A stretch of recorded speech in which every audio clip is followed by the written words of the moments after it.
Informe, vamos a comenzar nuestra cobertura del día de hoy y le damos la bienvenida, los buenos días aquí a Juan Almeida, analista, escritor.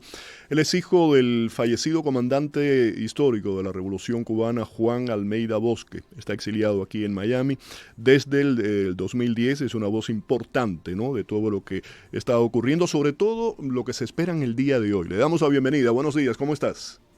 Mil gracias, Félix, por invitarme a tu espacio. Hacía tiempo no te veía. Tiempo, sí, Nada, correcto. estoy muy bien, muy bien. Me Y alegro muy, y mucho. muy agradecido de estar aquí y contento de verte tan bien. Bueno, muchísimas gracias. Quería, Juan, comenzar con una reacción a este anuncio o el anuncio que se espera, ¿no? Estamos anticipando algo que todavía no se ha formalizado. La Fiscalía Federal, lo que sabemos hasta ahora, se habla de una acusación criminal contra Raúl Castro por el derribo de las avionetas de Hermanos al Rescate, 24 de febrero de 1996. Hasta el momento esto ha estado en una total impunidad. Para mí, te digo, lo más importante, yo comenzaría con esto, es un acto de justicia simbólico 30 años después. ¿Cómo lo ves tú? Mira, en principio, por supuesto que es un acto de justicia simbólico, pero yo creo que es muchísimo, pero muchísimo más que eso. Hasta este momento, el general Calamidad, o Raúl Castro, llámale como tú quieras y tus oyentes deseen, pues sí, ha estado de una manera absolutamente impune, haciendo y deshaciendo lo que quiera, pisoteando familias, desapareciendo personas, en fin. Y este proceso penal en contra del general, pues de alguna manera, aunque se logre o no se logre, ya está sentado en el banquillo de los acusados. Y créeme que eso, y conozco perfectamente bien a Raúl Castro, eso lo vulnerabiliza un poco, eso lo hace sentirse muy mal, porque hasta ahora él había pensado y había llevado su vida creyendo que era un hombre intocable, creyendo que era un hombre querido por el pueblo, autoengañado, y esto le mueve muchísimo el piso, a él y a todo su entorno, obviamente. Así que yo aplaudo muchísimo, se dé o no se dé, se cumpla o no se cumpla, lo lleve, lo vayan a buscar o no lo vayan a buscar, es un primer paso excelente. Sin lugar a dudas, voy a tomar dos cosas que mencionaste, que dijiste. Una, dijiste lo conozco muy bien, y otro, autoengañado. Ahí vamos a ir ahora más adelante durante la entrevista, porque son dos aspectos que me gustaría que me comentaras por qué dices esto, ¿no? Pero estamos hablando de un dictador nonagenario, 94 años. Realmente no sé si tú tienes más información, pero creo que se desconoce realmente cuál es su estado, su verdadero estado físico y mental. No sé si hay realmente se sabe cómo está él. Ahora, si lo encausan, técnicamente hablando, se convierte en un fugitivo de la justicia de los Estados Unidos. Eso es fundamental en ese momento. Sí, y mira, para mí es muy importante, repito, este paso. Y no solo porque tenga un nivel simbólico, también porque tiene un elemento personal para Claro. mí, un tema muy personal que he llevado durante muchos años y por primera vez veo de alguna manera un buen principio para sentarlo en el banquillo de los acusados. Si de alguna manera se formaliza ya todo este proceso penal en contra de General, Uh -huh. pues sí, se convertiría en un fugitivo de la justicia norteamericana y de otra manera pues podría darse de alguna manera, no puedo decir cómo ni nada porque no lo sé, Claro. que algún momento pues alguien, una mano superior, los Delta Force o el que sea, finalmente lo personalice ante un tribunal en Estados Unidos. Ahora, su estado de salud, hasta donde sé, está, digamos que coherente para una persona que tiene 95 años, o cumple 95 Uh años -huh. ahora el 3 de junio, y que sí es cierto que está muy cuidado, es cierto que tiene, bueno, su médico personal que no se separa de él, el doctor Pablo Lino, sus dos enfermeros, Pedro y Anita. Sí, está rodeado de médicos constantemente y en su casa tiene un hospital muy superior a cualquiera de los hospitales a los que va la población cubana. Ahora bien, es un hombre de 95 años, bien cuidado, pero que ha hecho muchísimos disparates y que ha tenido muchísima, digamos, episodios de salud como trombosis y ese tipo de cosas que, bueno, puede suceder cualquier cosa. Pero, pero de salud hasta ahora, pues digamos que es estable para un señor que tiene 95 años, cada ojo tiene 95 años, su corazón tiene 95 años, y aunque la doctora,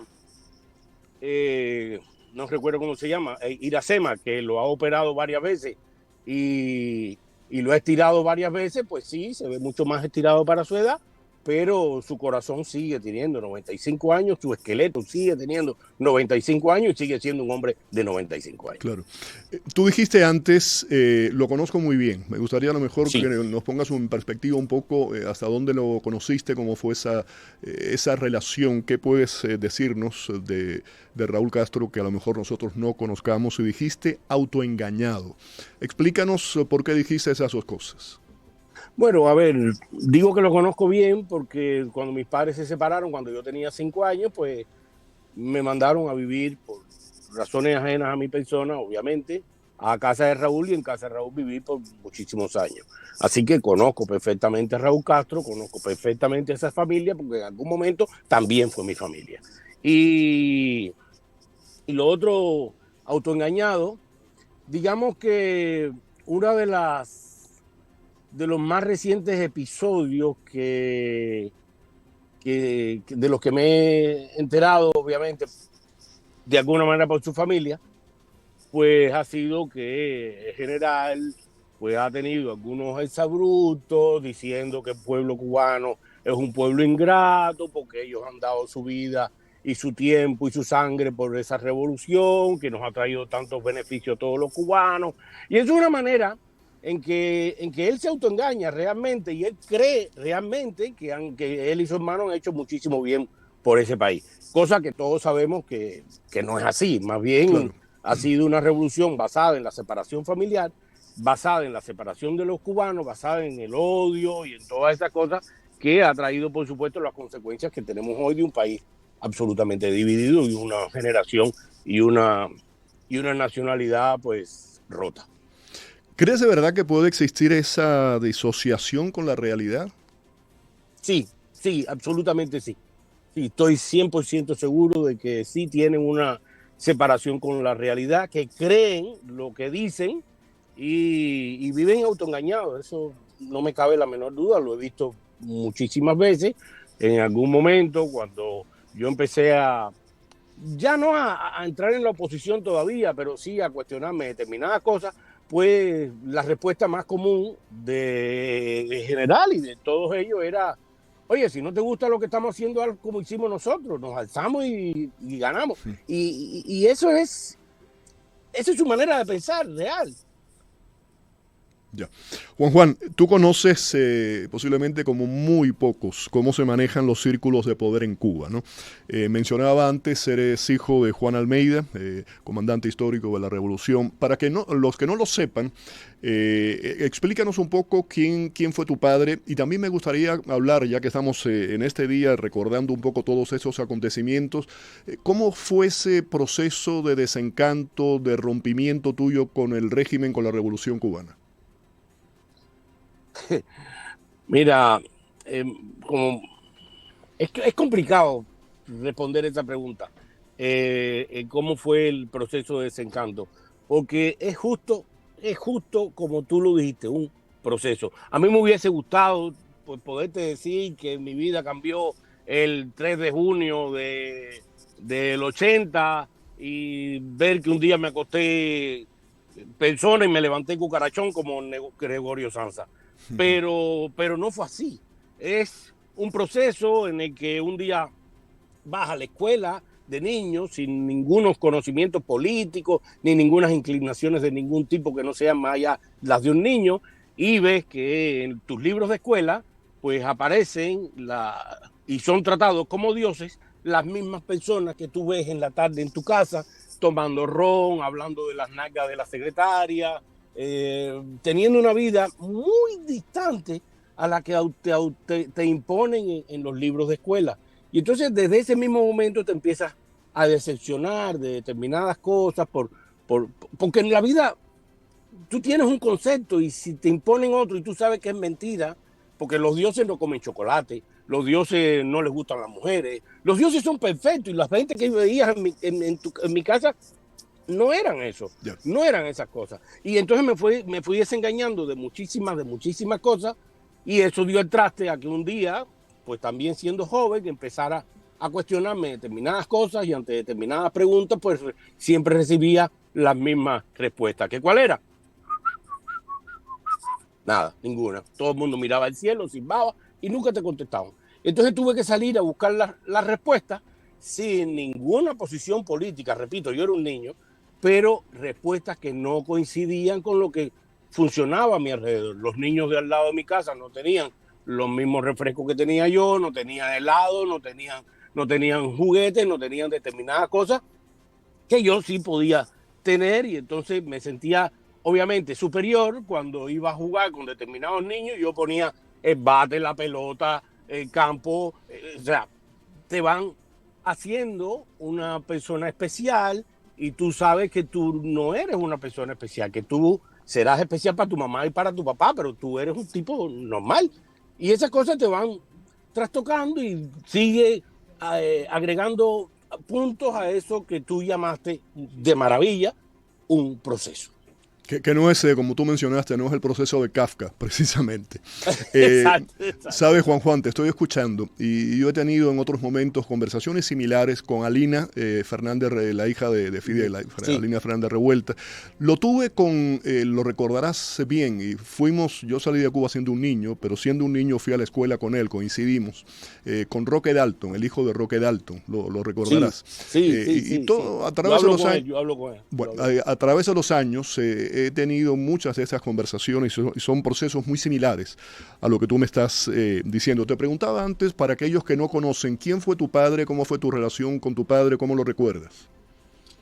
Bueno, a ver, primero tengo que aclarar algo porque no conozco ningún padre, ningún hijo, ni respeto a ningún hijo que reniegue o hable mal de su padre. O sea, porque no. Yo entiendo lo que significa mi apellido, lo que significa mi padre y lo que significan mis genes para muchísimas personas en esta comunidad de víctimas del castrismo. Yo esa parte la entiendo y la respeto muchísimo. Ahora, ¿cómo yo veo a mi padre? Pues obviamente lo veo muy diferente a como lo ven toda esa comunidad de víctimas que están en todo su derecho a tener una opinión diferente a la mía. Ahora tú puedes, Juan, tú puedes trazar una línea, me imagino que debe ser muy difícil, ¿eh? Te pregunto, ¿puedes trazar una línea entre esa figura emocional de esa relación padre-hijo con la figura política de la que tú te distanciaste?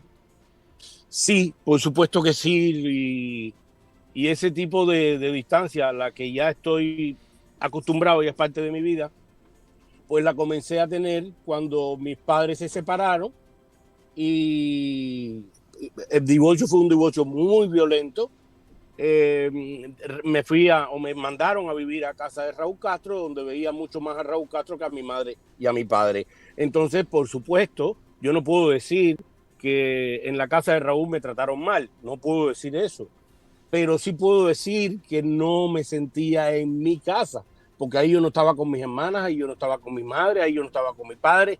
Y por supuesto, desde ese momento empecé a separar que mi padre era una cosa y lo que significaba era otra. Y de una manera bastante infantil, pues me sucedió muchísimas veces que yo quería, por ejemplo, ir a jugar el domingo al parque. Yo sabía que tenía un padre importante. Yo sabía que tenía un padre que todo el mundo o muchas personas en Cuba pues admiraban, idolatraban y le decían un montón de cosas. Y por supuesto yo quería que me llevara el domingo al cine, a la matiné, unas cosas que había en Cuba que se llamaba la matiné los domingos en los cines, que ponían películas de cowboy y cosas de esas. Y durante la semana yo le decía a jefe de escolta de mi padre, con quien tenía mucho más relaciones que con mi padre, y le decía, mira, yo quiero que el domingo mi papá me lleve al cine. Y él me decía, sí, perfecto. Y, ojo, analiza esto desde el punto de vista de un niño. Claro. Y yo me emocionaba porque mi padre me dijeron ya que me iba a llevar. Ahora, el domingo en la mañanita temprano, cuando ya yo me estaba preparando para esperar el carro de mi padre para que me llevara al cine, pues llegaba el carro y me decía el escolta, mira, te tengo que llevar yo porque tu padre está con Fidel y la revolución. Desde ese momento, pues por esas mismas cosas y con una mentalidad muy infantil, obviamente, yo creía que revolución no era ese proceso diabólico que conocemos, no. Era una mujer con la que mi padre estaba engañando a mi madre. Y que Fidel no era más que el Celestino que se llevaba a mi mamá, perdón, a mi papá a que se acostara o a que tuviera relaciones con esa señora que se llamaba Revolución. Y obviamente crecí un poco, no contrarrevolucionario, porque no puedo decir esa palabra, pero sí anti-revolución. No en el proceso que conocemos como revolución, Sí, no, no el ojo, proceso sino político, sino desde el punto de vista de un niño, ¿no? Que enfrentaba una serie emocional, de obvio. emocional que enfrentaba. Y, Y después viene ese rompimiento ya político cuando tienes un uso de razón y un análisis diferente, claro, ¿no? claro. Sobre las cosas. Y precisamente por eso me llevó a hacer más grande la grieta o prácticamente hacer un muro entre la figura pública de mi padre y, y lo que significa para un hijo un padre, como significó para ti el tuyo, o para cualquier, o para un preso político su padre, o para cualquier cosa de eso. Claro. Juan, vamos al caso de hoy de nuevo. Quería hacer un poco un preámbulo, ¿no? Un antecedente de tu historia, que creo que es importante. El régimen, vamos al régimen cubano, dice Sí, que no hay cambio. Ha habido conversaciones, negociación, que si hay ciertas aperturas económicas. Ellos insisten, están ahí atornillados al poder, que el modelo político no se cambia. Y tú y yo sabemos perfectamente bien que el modelo político va ligado al económico. Uno va de la mano del 100%. otro, ¿no? Dicen Y ellos más en que, países como Cuba. y más en países como Cuba, no es Vietnam, no es China, no son Uh-huh, países uh-huh. totalmente diferentes, correcto. Ahora, este es el discurso oficial que se hace público. Realmente, tú que conoces cómo funcionan, ¿crees que en estos momentos, hoy, en este momento, a esta hora que tú y yo estamos conversando, hay una gran preocupación que se está tratando de ver cómo se sale de esto? O sea, ese discurso es para el exterior, es para el cubano de a pie y para titular de periódico. Internamente, ¿crees que existe una gran preocupación con lo que está? No hay liderazgo, no hay economía, el pueblo perdió el miedo, la gente ha salido a la calle. ¿Cómo manejan esto? Mira, el poder no le tiene miedo a un opositor X, no le tiene miedo a una figura X. El poder a que lo único que le tiene miedo es a perder el poder. Y, y en ese contexto y en este contexto, pues creo que el gobierno cubano está teniendo más temor que nunca porque la sociedad está siendo ya prácticamente ingobernable y ellos han dado sobradas muestras de que no quieren, no pueden o no saben hacer los cambios. Ahora, ¿qué siente la población cubana hoy, 20 de mayo? Mira, si bien es cierto que yo estoy de acuerdo y aplaudo todo este proceso de encauzamiento a general Raúl Castro, también es cierto que lo siento un poco por el día de hoy, no por otra cosa, un poco manipulador de las masas. Y entonces creo que estamos en un punto en que del lado de acá se nos manipula un poquito y del lado de allá el régimen pues nos manipula muchísimo y nos ha manipulado muchísimo la vida entera. Mira, yo te voy a leer por este otro teléfono. Yo tengo muchas comunicaciones con Cuba. Y te voy a leer un mensaje que, si me da tiempo, obviamente, Adelante, adelante. que me enviaron hoy desde Cuba. Y dice, abro comillas porque ya esto no son mis palabras, son las palabras de las personas y te puedo mostrar absolutamente el mensaje. Dice, al final, hoy es 20 y no pasó nada. Y el pueblo se decepciona más. Yo se lo digo a todos, ni esperen a los americanos, esto es un problema de nosotros. Si no lo tumbamos nosotros, nadie lo va a venir a hacer. Ese es el espíritu que reina hoy en Cuba, básicamente. He recibido el mismo mensaje, no el mismo, pero muy parecido, de varias personas de todos los estratos sociales en Cuba, en el que la gente se magnificó lo que podía suceder hoy y se levantaron esperando el Gregorio Samsa, que se acostara Es que ahí volvemos a lo levantara mismo, es parte cucarachón, también de otro proceso, es un y, proceso. y no vieron más que hoy al señor presidente de la Unión Eléctrica Cubana decir que hoy, 20 de mayo, se celebraría la efeméride con 1.350 megawatts de déficit, lo que quiere decir que lo celebrarán con un excelente apagón. Ya. Sabes que me he extendido con la entrevista contigo más de lo que debía porque me parece muy interesante y voy a terminar rápidamente con esto. Hay dos aspectos que quiero saber tu opinión. El nieto de Raúl Castro, el Cangrejo, ha estado, no sé si lo conoces, ha Lo conozco estado desde que nació. desde que nació. Bueno, interesante. ¿Qué papel realmente él puede jugar en una negociación? Se sabe que ha estado ahí todo el tiempo. Y hay otro factor que yo siempre pregunto, me encuentro distintas respuestas, que la reconstrucción física, tema de infraestructura, carreteras, edificios, esa inversión, si hay garantía se produce, eso va a pasar. Para mí la reconstrucción moral del alma cubana es mucho más complicado. Aprender con la convivencia democrática, el respeto a las instituciones, el respeto a la diversidad de ideas, de opinión, libertad de prensa. ¿Cómo ves estos dos aspectos? Y te pido que seas lo más conciso posible. Mira, yo estuve en el nacimiento de Cangrejo, lo conozco desde antes de nacer. Conozco perfectamente sus temores, sus miedos, sus cosas médicas. Conozco todo de Cangrejo. Ahora, ¿es una figura simbólica? Pues sí, claro, es el nieto de Raúl Castro y eso en muchas maneras se puede entender o la gente puede imaginar que el Cangrejo es una figura elemental porque pertenece al círculo más cercano de poder en Cuba. Y es real. Ahora, lo irreal y lo que a veces no se entiende es que el Cangrejo, uno, es un drogadicto, dos, es una persona con retraso mental, y retraso mental desde niño, porque él nació el día que nació ahí en la clínica de 43 y estábamos todos, sabemos que el Cangrejo tenía incompatibilidad sanguínea con su madre al nacer y eso le funcionó con un retraso mental que tiene. Lo que pasa es que las personas que dicen que el Cangrejo es buena gente, que el Cangrejo es simpático, que el Cangrejo es lo que quiera, pues no aceptan que eso lo dicen porque han sido de alguna manera compañeros de drogadicción, de sentirse impunes al estar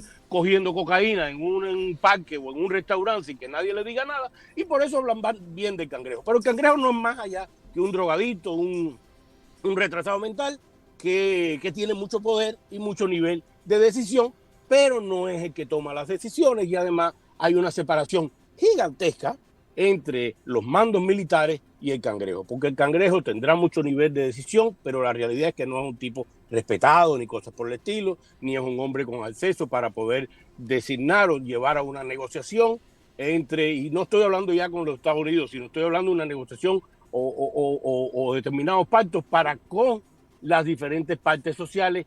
El Cangrejo no puede ser, ni tiene la capacidad de ser, ni siquiera, no ya un Gorbachev, sino ni siquiera un Delcy Rodríguez. Ya.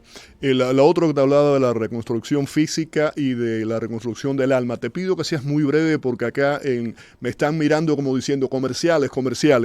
Adelante. Lo has dicho mejor que nadie.